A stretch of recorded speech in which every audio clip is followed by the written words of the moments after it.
Ele, quando começou aqui no SADA, ele não sabia ler, não sabia escrever, não respeitava ninguém, nem sequer o pai e a mãe.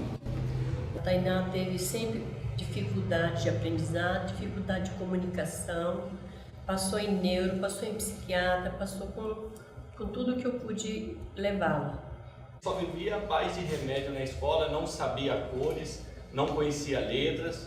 Através que o posto de saúde encaminhou ele aqui para o SADA, hoje ele já conhece letra, hoje ele já sabe praticamente ler dentro de 1 ano e meio. Eu estou muito satisfeito com o SADA, satisfeito com os profissionais que estão aqui.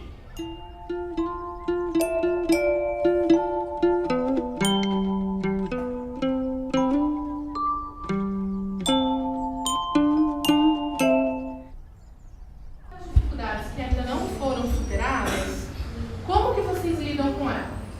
Quem vocês procuram? Os professores, Você pode... minha mãe, meu pai, minha avó, meu família, ela pode me ajudar, A amizade, os colegas nas escolas, carinho com o cachorro. muito bem! Quando você tem um animal que você gosta, isso pode te confortar? Pode tirar essas dores também, né? O SADA então vem com essa proposta de uma nova clínica, um novo jeito de olhar para essas crianças, de uma aposta nas potencialidades das crianças, de que elas podem sim ter algumas dificuldades, porém elas têm muitas potencialidades, e de poder fortalecer isso e ajudar as pessoas do seu convívio a poder ter esse olhar. Então os professores, a família, os próprios profissionais de saúde, de poder olhar para essa criança como alguém que pode sim se desenvolver, e que se ela está com algumas dificuldades agora, na verdade a gente precisa ajudar a desatar esse nó para que ela consiga continuar aí na vida da melhor forma possível, com qualidade de vida, enfim.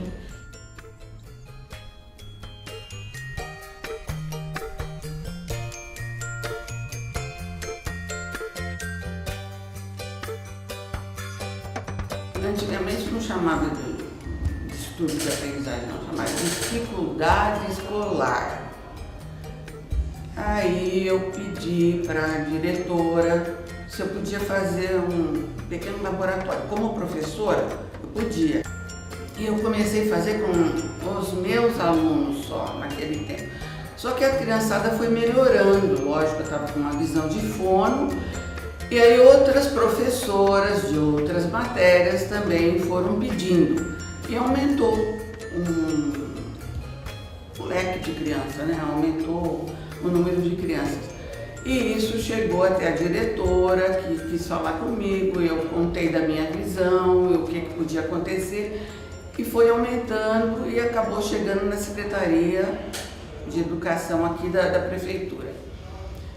Aí é que começou a história de fono na rede. E ali a gente acabou conhecendo o Dr. Mauro e acabou começando a saúde mental por ali. E a gente foi convidado para ir nos postos de saúde, comecei a trabalhar no Jardim Conceição, pela Secretaria de Saúde. E aí foi aumentando, aí entrou uma opção de gente. A tia pode contar.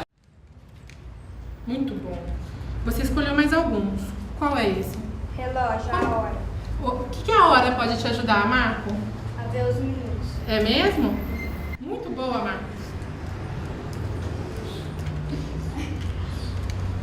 Então, acho que é legal a gente falar que a gente começou, então, como a Cleide já falou, no ambulatório de saúde mental, em 83, que esse grupo conseguiu se unir, essa junção desses 3 profissionais aqui, a Mari, eu e a Cleidinha, que depois a gente incorporou a Rosi, que é uma outra psicóloga, e a gente fazia o trabalho específico para aprendizagem. Tudo que chegava no ambulatório que era para aprendizagem era direcionado para a gente. Só que Campinas vivia o início da reforma psiquiátrica e da construção e fortalecimento do SUS. Então, nessa medida, a gente teve o ambulatório sendo descentralizado para a atenção básica. Então, os profissionais da saúde mental foram para a atenção básica e o núcleo do SADA ficou centralizado, ficou como um núcleo especializado de atenção à dificuldade de aprendizagem. Isso é mais ou menos no início da década de 90. Que é um marco do SADA, é que o processo terapêutico ele é feito na saúde, né? O trabalho na educação é um trabalho de reflexão, é um trabalho de construção de um saber, de como lidar com a criança que tem a dificuldade, mas o processo terapêutico, essa é a grande marca do nosso trabalho, ele é da saúde e é desenvolvido no espaço da saúde. A Tainá teve sempre dificuldade de aprendizado, dificuldade de comunicação, passou em neuro, passou em psiquiatra, passou com tudo que eu pude levá-la. E só com o encaminhamento aqui para o SADA, graças a Deus, a Tainá teve uma melhora muito grande. Ela era agressiva, tinha muita dificuldade de concentração, que se deve dar tempo, e que ela é hiperativa, mas melhorou muito. A gente era referência para 4 distritos da cidade. Acho que isso é uma coisa importante, porque a gente tinha um parceiro, que era a Clínica de Psicopedagogia da PUC, que na década de 2000 fechou e nesse momento o SADA absorve também o Distrito Noroeste e a gente então passa a ser referência municipal. Em 2000 a gente retorna para a saúde mental. A atenção à saúde mental de criança e adolescente, ela contava com 3 referências, era o SADA, o CEVI e o CRAISA. Tá? Então, neste momento, a gente compondo esse olhar mais ampliado da saúde mental e nos aproximando mais da psiquiatria, mais das crianças com dificuldades maiores, das psicoses, do autismo, a gente começa a perceber que o perfil das nossas crianças é um pouco diferente e que a gente teria que trabalhar com eles de uma outra forma. A gente já fazia um pouco isso antes, mas nesse momento essa coisa fica mais forte. A gente começou aqui no SADA como estagiária, participando dos grupos. Na época, quem conduzia esses grupos eram a Rosângela e a Mariara. Então a gente já começou a ver o funcionamento do SADA ainda lá no comecinho. Quando a gente entrou e oficialmente fazia parte da equipe, a gente já conhecia então um pouco da história e de como era olhada a criança aqui dentro, de como que os processos eram olhados e o que deveria ser feito, os contatos. Mas com certeza a gente foi aprendendo muito, compartilhando as histórias com as próprias crianças e com as famílias e com a equipe toda. Desde a primeira série tem dificuldade para ler e escrever. Com a ajuda das meninas aqui do SADA, ele melhorou 100%. Ele é uma outra pessoa hoje. Na escola ele também mudou o comportamento dele. E é isso que eu tenho que dizer. Ele veio pro SADA sem saber nada. Graças a Deus, o apoio do SADA, esse profissional que eu encontrei aqui, foi que deu o suporte que ele chegou hoje. Hoje ele está lendo, ele está escrevendo e, acima de tudo, aprendeu a respeitar o espaço de cada um. As crianças estavam sendo rotuladas, estavam sendo estigmatizadas e a gente fala, como a gente dá conta de lidar com isso? Né? Lembrando que o sujeito é um sujeito integral, né? Quer dizer, eu não posso olhar para ele só porque ele tem de negativo, só porque ele tem de dificuldade. Eu acho que esse é o grande pulo do gato que o SADA conseguiu fazer, foi juntar, ao olhar a dificuldade, identificar a potência, e ao identificar a potência, fortalecer essa potência, e ela ser a alavanca para reduzir a dificuldade. Uma coisa muito interessante dos nossos projetos, que eu acho que é bacana ressaltar, é que os nossos projetos eles são vivos, né? Quer dizer, a gente inicia com uma terapeuta, a gente avalia a dificuldade, mas a gente está sempre reavaliando esses projetos, né? Inicialmente a criança, o usuário, ele tem necessidade de um terapeuta, aí a gente para, reavalia, troca, entra para outro projeto. De repente precisa da fono, precisa da TO, então é um projeto que está sempre em reavaliação e está sempre sendo olhado. Eu vejo o SADA como um investidor nas potencialidades do sujeito, tanto nos sujeitos, crianças e adolescentes, né, que para quem a assistência é prestada, tanto para eu, enquanto profissional, sujeito desse processo que auxilia essas crianças também.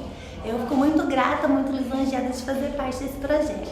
A gente vê muito, tem muito como base essa questão do processo, né? É o processo interno da equipe, o processo dos nossos meninos, para a gente poder fazer essas reavaliações na transdisciplinariedade mesmo, dentro da mini equipe e nos compartilhamentos que a gente faz em diferentes espaços onde a gente está discutindo criança e adolescente para a gente poder potencializar essa atenção dentro do município. E o que eu pude observar, desde que eu comecei a participar desse processo de trabalho, foi um crescimento muito grande na questão da qualidade mesmo do cuidado prestado a essas crianças e adolescentes. Os profissionais, muitas vezes, eles têm o desejo de se envolver nessa clínica, porém eles não têm tanto conhecimento, tanto manejo em relação a isso. E o SADA, ele dá um suporte muito importante para essas pessoas, assim, né? De estar lá mensalmente acompanhando, tirando todas as dúvidas desses profissionais. E além disso também discutindo os casos que hoje estão sendo atendidos pelo SADA aqui no serviço, né? Então tem uma proximidade muito maior com a rede nesse sentido, assim, dos casos que o SADA atende aqui e de poder trocar com os profissionais que também acompanham esses casos na ponta. Então isso é um fator muito importante porque acabou mudando também o olhar dos professores, o meu olhar enquanto profissional, né, abrangendo mais, olhando para esse sujeito de uma forma diferente, né, menos estigmatizadora, né, olhando para aquela potencialidade daquele sujeito que vinha ali para ser atendido. Além disso, a gente vê que o SADA tem um protagonismo importante na rede municipal da criança e do adolescente, com um trabalho intersetorial, de poder envolver as outras secretarias, para a gente poder trabalhar em rede mesmo, né? De uma forma mais harmônica, mais parceira, conversando com as escolas, com os professores, com assistentes sociais, enfim, com todas esses atores aí que estão envolvidos na vida das crianças, né? Que a gente recebe. A minha recordação da parceria não é somente de um bom atendimento, mas sim também de um crescimento para todas nós. E depois isso se refletindo em cada um de nós como um todo. E, consequentemente, refletindo na solução de muitos casos considerados irreparáveis e que, através do SADA, sempre tiveram uma boa solução. O SADA tem uma grande característica, né, que é esse trabalho transdisciplinar e que ele alcança alguns limites que isso não é muito acadêmico, isso não é muito apontado na faculdade, isso precisa ter toda uma experiência, uma dinâmica. A gente foi aprendendo muito aqui nesse fazer. A gente já tem quase, eu e a Lida, 7 anos aqui de casa, de equipe, e com certeza é com cada um desses sujeitos que essa formação se consolida, se marca e ela transcende, ela se transforma. A gente tem uma posição de muita honra na nossa história. Quando a criança ou o adolescente chegam ao SADA, não chega um usuário, chega o usuário, chega a família, chega a escola, chega o entorno da criança, né? Se tem um núcleo, se tem uma ONG trabalhando junto. Então, o trabalho ele precisa pegar todos os elementos de ligação para fazer um projeto comum, porque não adianta a gente trabalhar com a criança investindo na autoestima dela e a escola mandando para baixo, ou a família fazendo isso, né? Porque muitas vezes a criança chega aqui com a família não acreditando nada nela. Então você precisa investir nesses diferentes elos para o processo realmente surtir efeito. Então a gente brinca, entrou no SADA, entra um grupo, né? Cada criança que entra um coletivo.